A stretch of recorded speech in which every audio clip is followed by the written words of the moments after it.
아멘. 오늘 하나님 말씀은 욥기서 3장의 말씀입니다. 오늘 읽으셨듯이 욥기서 3장은 욥이 자신의 신세를 한탄하는 글입니다. 그야말로 신세 한탄이죠. 한마디로 너무 힘들으니까 이런 생각, 내가 왜 태어나서 안 태어났으면 이 꼴 저 꼴 안 보고 좋았을 텐데, 뭐 이런 겁니다. 죽고 싶어도 죽지 못하는 신세들 한탄하고 있는 거예요. 그래서 내용을 보면요, 1절부터 10절까지는 자기의 생일을 저주합니다. 내가 왜 태어났던가 라고 얘기하는 거예요. 그리고 또 11절부터 19절까지는 한마디로 사산되지 못한 것, 그러니까 애가 배서 나오더라도 옛날에는 의료시설도 안 좋아서 많이 나오다 죽었잖아요. 그렇게 사산이 돼서 나왔으면 아예 내가 있지 않을 텐데, 그것도 됐으면 좋았을 텐데 왜 그것도 안 됐던가, 뭐 그걸 한탄을 하고 있는 거죠. 그리고 20절부터 26절까지 무슨 얘기냐, 고통스러운 삶이 연장되는 거에 대해서 한탄하는 거예요. 차라리 그냥 여기서 죽으면은 이 꼴 저꼴 안 보고 진짜 좋을 텐데, 죽지도 못하고 살아도 산 것 같지 않고 내가 왜 이런 삶을 살고 있는가, 한마디로 태어난 것과 죽지 못하는 것을 후회하면서 제발 빨리 좀 죽었으면 좋겠다, 뭐 이렇게 바라고 있는 겁니다. 여러분, 욥의 이런 한탄이 인간적으로 생각하면 여러분 이해도 되지요? 네. 내가 욥이라도 그런 생각이 들 것 같아요. 차라리 이렇게 빨리 죽어서 말이야 하나님 앞에 가면은 그냥 이렇게는 고난 안 할 텐데 라는 생각이 들기도 하는 것 같습니다. 하지만 본문을 통해서요, 하나님께서 일하심을 알 수가 있는데 뭐냐면요, 욥기서 1장 2장을 읽으면서요 이런 의심을 우리는 갖게 됩니다. 하나님은 욥이 어떤 인간인 줄 아시잖아요. 그죠? 어떤 사람인지 아는 거예요. 정직하고 온전하고 하나님을 떠난 사람, 떠나지 아니한 사람, 악에서 떠난 욥. 하나님의 이 정의가 맞을까요, 틀릴까요? 맞겠죠. 하나님 아시니까. 그럼에도 불구하고 사탄이 와서 얘기할 때 또 허락하시거든요. 그냥 하나님이라면은 내 자녀가, 내 새끼가 어려운 거 당하는 거 보는 거 좋겠어요?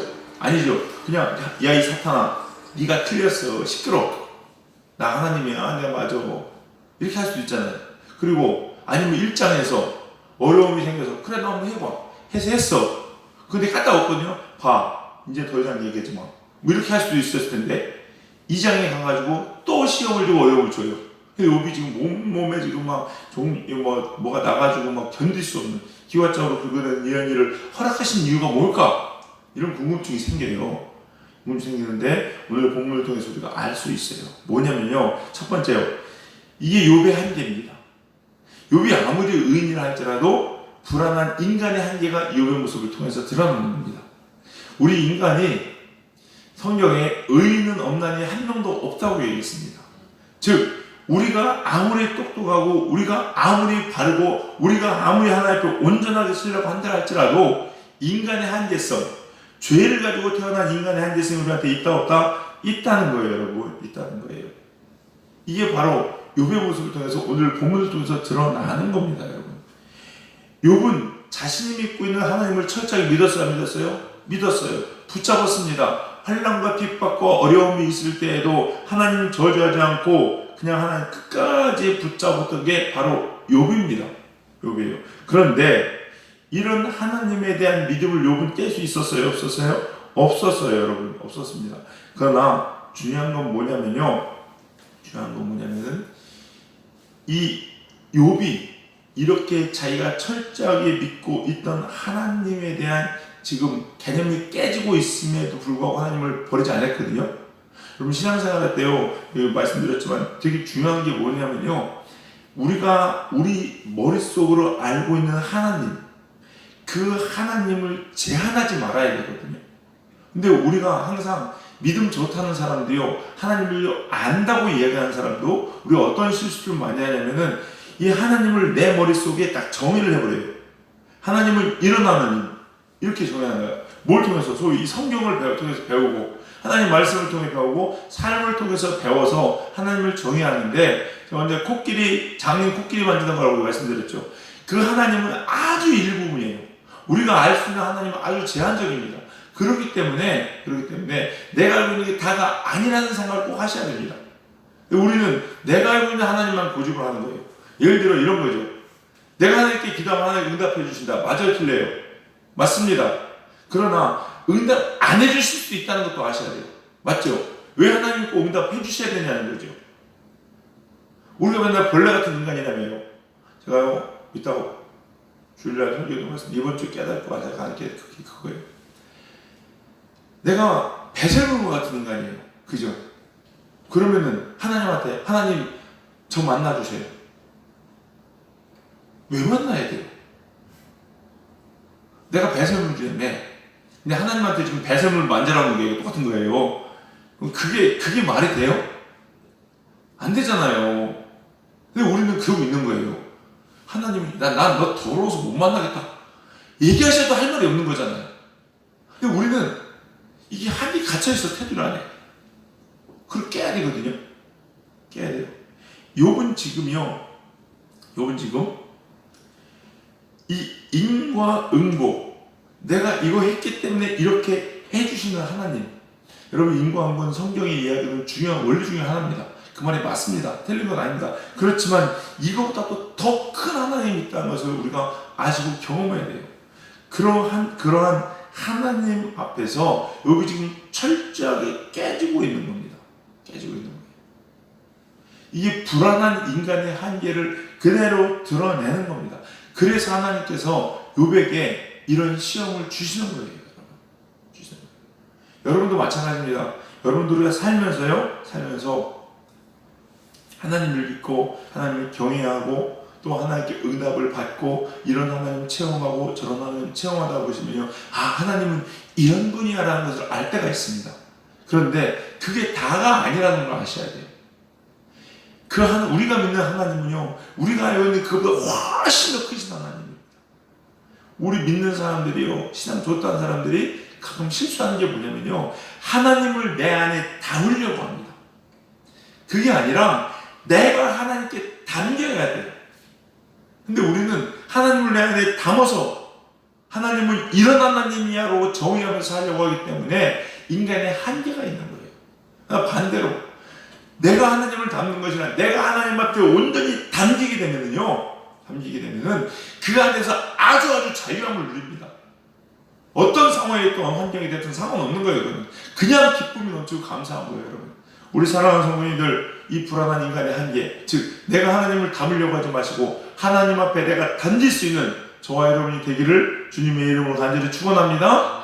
그래서 우리 틀을 깨므로 정말로 우주보다 더 넓으신 그 하나님 안에서 자유하고 그 하나님의 신비한 것을 날마다 경험하고 살 수 있는 저와 여러분 되시기를 주님의 이름으로 간절히 축원합니다. 인간의 한계가 있는데요, 두 번째, 하나님은 이 인간의 한계를 위해 극복하고 우리를 더 높은 곳으로 끌어올리시기 원한다는 거예요. 욥은요, 자기가 믿고 있는 그 하나님을 절대 저주하지 않았습니다. 끝까지 입술로도 범죄하지 않았습니다. 내가 제일 사랑하고 믿었던 그 아내까지도 나에게 하나님을 저주하라고 하지만 그래도 입을 열어 하나님을 저주하지 않았습니다. 그런데 문제가 있어요. 뭐냐면요, 그 하나님을 저주하지는 않았지만은 지금 3장에 오니까 뭐냐, 자기 생일을 저주하고 있고 자기가 사생자로 태어나지 못한 걸 저주하고 있고 죽지 못하는 것을 한탄하고 있어요. 자, 이게 퇴역의 어떤 부분 이해되는 것 같지만 한편으로 다시 한번 봅시다. 여러분, 이 생명은 누가 주셨어요? 하나님. 누가 태어나게 하셨어요? 하나님. 사생자로 태어나지 않고 온전한 몸으로 누가 태어나게 하셨어요? 하나님. 지금 그 생명 거두지 않고 연장시키는 거 누구세요? 하나님. 그런데 그 생명 주신 하나님, 근데 그 생명을 저주한다는 거, 다른 말로 뭐 저주하는 거 똑같은지 아십니까? 하나님 저주하는 거 똑같은 거예요. 이런 거요, 강태성 성부가 저한테 이거 줬어요. 이거 귀한 거, 이거 반죽이 없는데, 근데 반죽이 같은 거 툭툭 때려내요. 그냥 몽둥이를 때리고 침티테 뱉고. 그러면은요, 강태성 공들을 제가 직접적으로 한 건 아니지만은, 물론 절대 그러지 않습니다, 여러분. 깨질까봐 잘 갖고 와서 잘 보관합니다. 근데 강태경 성도를 제가 직접적으로 욕한 건 아니지만 이걸 통해서 강태경 성도를 비난하고 저주하는 건 똑같죠. 똑같은 거예요. 하나님, 내게 주신 내 생명을, 하나님께 주신 이 생명을 내가 저주한다는 거, 하나님을 저주하는 것과 별로 다르지 않다는 겁니다. 이게 바로 욥이 가지고 있는 또 하나의 한계예요. 이게 인간이 가지고 있는 한계입니다, 여러분. 우리는 하나님을 저주하면 안 된다는 걸 알고 있기 때문에 직접적으로 말은 못하지만은 내 주위에 하나님께서 내게 주신 이런 것들 가지고 저주하고 욕하고 있는 게 우리 인간의 한계예요. 믿는 그리스도인들 많이 하죠. 하나님한테 욕하진 않습니다. 그러면서 내 아내는 욕해요. 저 인간은 내 저 모양이야. 남편은 욕합니다. 그럼 저런 인간 이렇게 욕해요. 자식들 하나님 주신 생명인데 선물인데 예배에 나와서 찬양하고 고백할 때는 주께서 내게 선물을 주셨습니다. 태를 열어 선물을 주셨습니다. 또 내 애 낳게 해달라고 그렇게 기도하고서 그래서 애를 낳았어요. 그러는데 너는 누구 닮아서 그 모양이냐? 하나님의 존귀한 형상이랬네요. 이런 얘기를 하고 살잖아요. 우리가. 그게 우리 인간의 한계라는 거예요, 여러분. 그래서 하나님은요 욥에게 시험을 허락하신 겁니다. 시험을 허락하신 거예요. 하나님은 분명히 온전하다, 알겠어 떠났다 이야기하셨지만 그럼에도 불구하고 사탄이 하는 그 요구를 들어주셔서 욥에게 이런 어려움과 혼란과 고난을 주신 이유는 뭐냐? 바로 욥을 한 단계 더 끌어올리기 위해서 하나님께서 이걸 허락하셨다는 겁니다. 우리 사랑하는 성도님들, 하나님께 여러분 말씀대로 살려고 노력하실지라도 하나님께서 그렇게 발버둥치는 여러분에게 혹은 때로는 어려움과 힘듦을 허락하신 이유도 뭐겠습니까? 바로 여러분의 신앙을 한 단계 더 올리기 위해서, 더 성숙시키기 위해서 그렇게 하시는 거예요, 여러분. 징계라는 말이 있죠. 징계. 하나님께서 사랑하는 자들마다 징계하신다라는 말이 있습니다. 근데 이 징계의 원뜻이 뭔지 아십니까? 징계의 원뜻이요, 자식 만들기입니다. 징계의 원래 뜻은요, 자식 만들기예요. 그래서 히브리서에 하나님께서 사랑하는 자녀마다 징계한다고 했어요. 그리고 징계하지 않는다는 사생자라고 얘기했습니다. 내 자식이 아니라는 거예요. 그래서 하나님께서 우리는 뭐 하기 위해서? 자식을 만들기 위해서, 정말로 하나님의 자녀 만들기 위해서 우리를 징계하신다는 거예요, 여러분.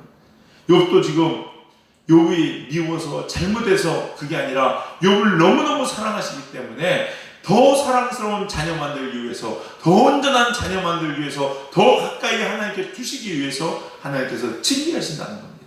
우리 사랑하는 성도님들, 우리 마찬가지입니다. 우리 하나님 뜻대로 살려고 할 때, 말씀대로 살려고 할 때, 때로는 우리 가운데 어려움이 있고 시험이 있고 혼란이 있다고 할 때 하나님께서는 하나님을 여러분 더 사랑하시기 때문에 하나님께서 징계를 허락하시고 더 존귀한 자녀 만들기 때문에 만들고자 하나님께서 때로는 어려움도 허락하신다는 거예요. 그렇기 때문에 여러분 환난 당할 때 기뻐하셔야 됩니다. 고난 당할 때 하나님께 감사할 수 있어야 됩니다. 왜? 하나님이 그만큼 나를 사랑하시기 때문에. 베드로전서 1장 7절 말씀입니다. 너희 믿음의 시련이 불로 연단하여도 없어질 금보다 더 귀하여 예수 그리스도의 나타나실 때 칭찬과 영광과 존귀를 얻게 하려 함이라. 아멘. 우리 사랑하는 성도님들, 이 세상 삶을 통하여 하나님께 연단되어져서 불로 없어질 불보다 더, 불로 연단하여도 없어질 금보다 더 귀해지고 주님 오실 때에 칭찬과 영광과 존귀를 받으시는 우리 사랑하시는 하나님의 자녀들 다 되시기를 주님의 이름으로 간절히 축원합니다. 기도하시겠습니다. 사랑과 은혜가 풍성하신 주님 감사합니다. 하나님, 우리는 하나님 뜻대로 하나님 말씀대로 산다고 하지만 그래도 여전히 부족한 자임을 고백합니다. 그러나 하나님께서 우리를 더 귀하고 존귀한 하나님의 자녀 만들기 위해서 때로는 어려움도 때로는 시련도 허락하셔 주시니 주님 감사합니다. 하나님, 힘들고 어려울 때마다 주님 붙잡고 주님 생각하면서 우리의 믿음과 우리의 하나님 신앙이 한 단계 성숙하는 복된 우리 성도님들 될 수 있도록 축복하여 주시옵소서. 불로 연단하여도 없어질 금보다 더 귀한 신앙 갖게 하여 주시옵시고 주님 오실 때에 칭찬과 존귀와 영광 받는 하나님의 귀한 자녀들 될 수 있도록 은혜 내리워 주시옵소서. 성령님께서 이 새벽에도 한량없는 은혜로 우리에게 함께할 줄 믿고 감사드리며 예수님의 이름으로 기도드렸사옵나이다. 아멘.